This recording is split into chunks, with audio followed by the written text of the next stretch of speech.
Comment les acteurs de l'assurance peuvent-ils adapter leurs dispositifs commerciaux à l'ère du numérique et de l'intelligence artificielle face à des clients qui restent attachés à leurs conseillers?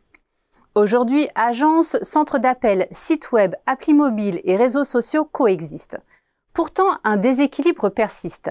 L'agence physique reste le point de passage privilégié pour la souscription, tandis que le digital demeure cantonné aux étapes d'avant et d'après-vente. Or, ce modèle s'essouffle avec l'arrivée en force des digital natives. Les assureurs sont obligés de rationaliser leur réseau, d'expérimenter de nouveaux formats et de développer des parcours 100% en ligne. Deux défis se dessinent. Le premier, coordonner efficacement les canaux alors que les partenariats B2B et l'intermédiation gagnent du terrain. Le second, intégrer l'IA, non pour remplacer le conseiller, mais pour accroître son efficacité et transformer la relation client. À ces bouleversements s'ajoute une contrainte de taille avec le règlement européen FIDA attendu en 2027. En ouvrant l'accès aux données clients, il accélérera l'essor de l'assurance embarquée et instaurera une nouvelle ère de concurrence, plus vive, plus ouverte, plus risquée pour les acteurs traditionnels. Dès lors, quel équilibre inventer entre réseaux physiques et canaux en ligne? Quels leviers permettront d'optimiser l'efficacité? Et quelles perspectives pour les marchés de l'assurance d'ici 2027?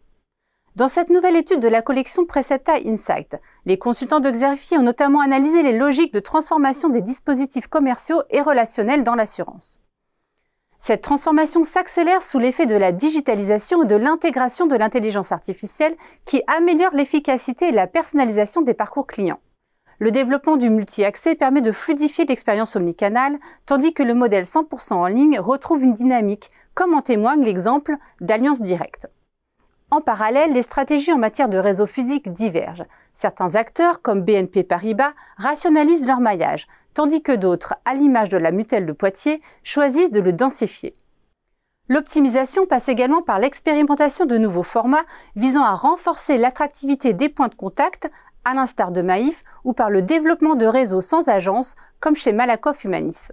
Enfin, la montée en puissance de l'intermédiation modifie les logiques de distribution avec une progression des modèles B2B2C, du courtage et des partenariats spécialisés, comme le montre le cas de la Carac.